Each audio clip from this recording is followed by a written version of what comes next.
Vale, pues vamos al lío. Hoy nos metemos en un jardín que, vamos, tiene tela. Un poco, sí. Es uno de esos temas que cuando le das un par de vueltas te deja un poco cao. Nos hemos puesto a desgranar una idea que es, bueno, que es una auténtica bomba. A ver, dispara. ¿Y si toda nuestra actividad religiosa, todo eso que hacemos para Dios, fuera en realidad la barrera perfecta para no estar con Él? Uf, es una pregunta que desarma, desde luego. Totalmente. Es la gran paradoja.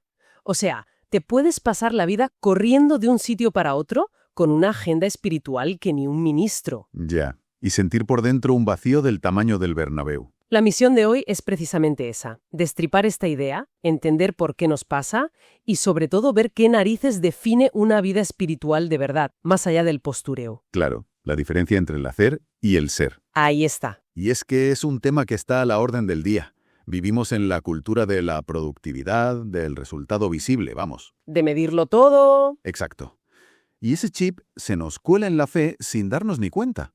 Pero ojo, que esto no va de señalar con el dedo, ¿eh? No, para nada. Es más una invitación a mirarse al espejo con honestidad y preguntarnos, vale, todo esto que hago, ¿de dónde sale realmente? Exacto. Una conversación para valientes. Y el primer punto de partida es una ilusión que es peligrosísima y en la que caemos todos. La de confundir obra con vida. Eso es, confundir el estar ocupado con el estar vivo espiritualmente. Es la trampa número 1. Porque es fácil y sobre todo muy gratificante a corto plazo. Claro, a mí me venía a la cabeza la imagen de un atleta. Un tío que tiene un plan de entrenamiento de élite, lo sigue a rajatabla, no se salta ni un día. Parece perfecto por fuera. Exacto. Pero su cuerpo, por lo que sea, no asimila los nutrientes. Por fuera, el tío está cachas, parece una máquina, pero por dentro está desnutrido, a punto de romperse. Qué buena analogía. Es que es eso. Se puede tener un currículum espiritual para enmarcar y a la vez una vida interior en ruinas. Esa analogía es buenísima porque deja claro que el problema no es el entrenamiento en sí. Hacer cosas no es malo. Claro que no. El problema es la desconexión total entre lo que se ve y lo que es. Y esa ilusión es tan seductora porque la actividad nos da algo tangible.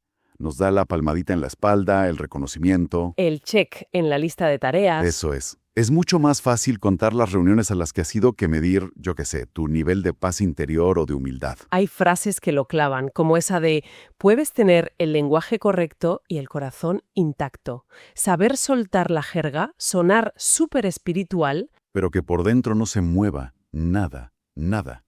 O puedes tener un ministerio y no tener comunión.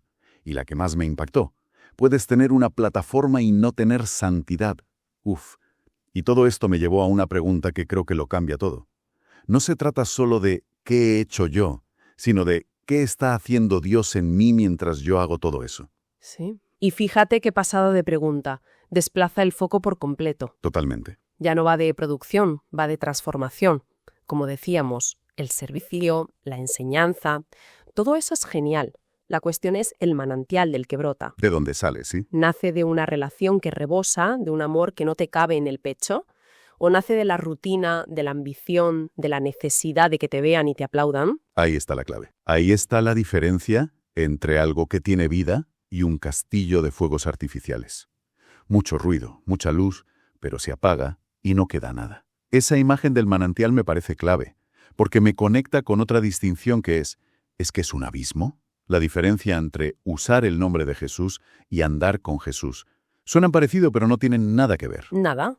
Una cosa es una herramienta y la otra es una identidad. Eso es. Usar el nombre se puede convertir en una especie de marca, un logo que pones en tus proyectos para darles un sello de legitimidad. Algo que invocas. Sí, para conseguir un resultado. Pero andar con él, eso es otra historia. Eso es un proceso, es un día a día. Claro, andar con alguien no es un evento. Es compartir el camino. Y en ese andar, en esa relación, hay varias cosas que son innegociables. Por ejemplo, es permanecer, no aparecer. No es una conexión que enciendes y apagas como el wifi, solo cuando la necesitas para el trabajo o porque tienes un marrón. Es estar. Vale, pero seamos honestos, eso de permanecer o escuchar suena muy pasivo, casi místico. Ya. ¿Cómo se come eso con una vida normal, donde tienes que liderar, tomar decisiones, ir a toda pastilla? ¿No hay un conflicto ahí? Es una pregunta buenísima porque toca el meollo del asunto. No es pasividad, es una dependencia activa. A ver, explícame eso. Es liderar, sí, pero no desde tu brillantez, sino desde la escucha. Implica un cambio de rol brutal, de ser el prota que habla y opina, a ser el que primero se calla y escucha. Y a nuestro ego eso le cuesta una barbaridad. Ya te digo, nos encanta ser los protagonistas de nuestra propia historia, incluso la espiritual. Por supuesto. Y hay más. Una relación de verdad implica estar dispuesto a ser corregido, no solo a sentirse inspirado. Uf, eso pica. Claro, la inspiración es guay, es un subidón. La corrección duele. Y por último, implica caminar en luz, que en el fondo no es más que vivir sin caretas. Sin dobles vidas. Exacto. Que el que eres en público no sea una fachada de lo que eres cuando cierras la puerta de casa. Se trata de integridad, no de impacto. Y aquí es donde la cosa se pone seria, porque lo que se deduce de todo esto es que es posible que tus obras, tus proyectos, sean la bomba, que la gente te aplaude, Ya. pero que la persona detrás no sea reconocida. Y no porque Dios no vea lo que haces, sino porque, y esto es lo que duele, se pueden hacer cosas enormes sin comunión, sin rendición, sin amor. Ese es el núcleo de la advertencia. Se pueden construir catedrales desde el orgullo. Claro. Se pueden movilizar masas desde la ambición. El ser humano tiene una capacidad increíble para lograr cosas espectaculares con sus propias fuerzas. El problema es que, al final, eso es paja, no permanece. Tengo que confesar que la siguiente idea fue la que más me sacudió, la que me tuvo dándole vueltas un buen rato. A ver, La noción de que tu propia agenda espiritual puede ser tu mejor escondite para evitar la intimidad. Es brutal. suena a contradicción, pero es una realidad psicológica como un templo. Totalmente. Es que lo describe de una forma que da hasta miedo. La fe se convierte en una agenda de ejecutivo.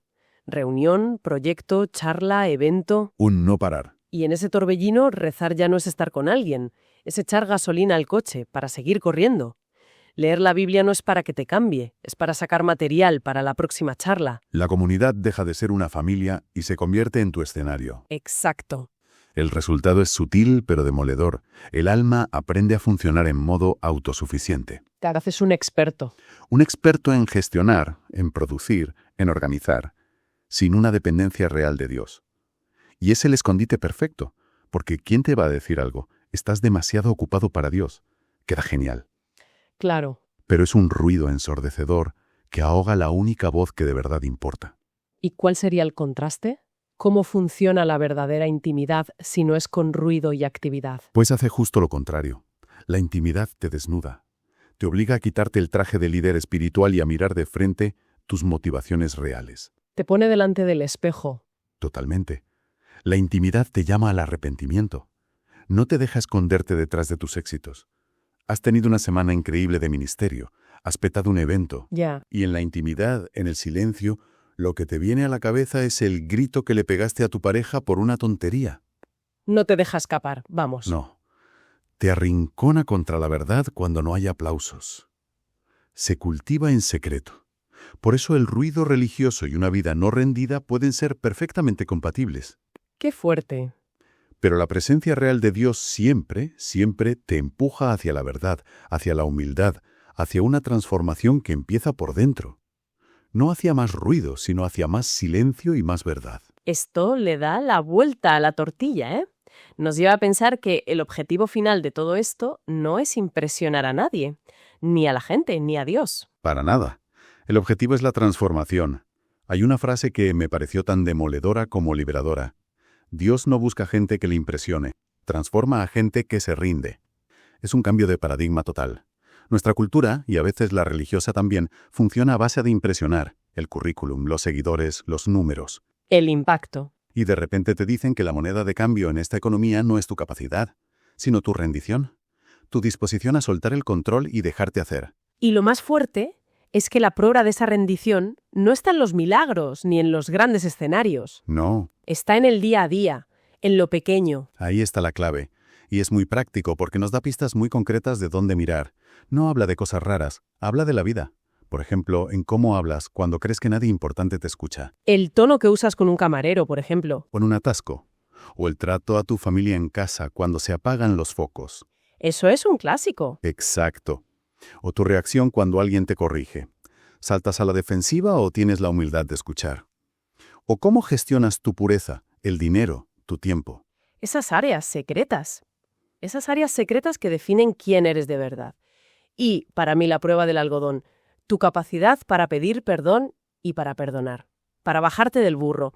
Es que eso es imposible de fingir a largo plazo. Imposible. Al final una fe auténtica da fruto. Y ojo, que esto es importante. No hablamos de ser perfectos. Claro, nadie lo es. Nadie. Hablamos de la dirección de tu vida.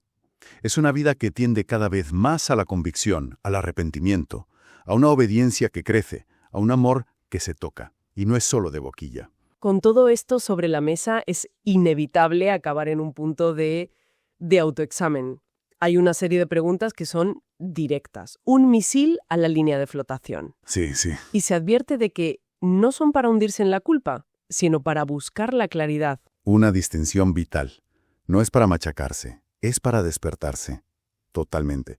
Las voy a lanzar, porque creo que hay que dejarlas resonar. La primera. ¿Mi vida privada confirma mi discurso público? Ahí es nada. ¿Obedezco cuando me cuesta o solo cuando me conviene? Uf, ¿Amo a Dios por quién es Él o por lo que me da? ¿Mi servicio nace de amor y gratitud o de mi necesidad de aprobación? duras, ¿eh? Y la última. ¿Estoy cultivando una comunión real o solo manteniendo una rutina religiosa? Uf, vaya lista.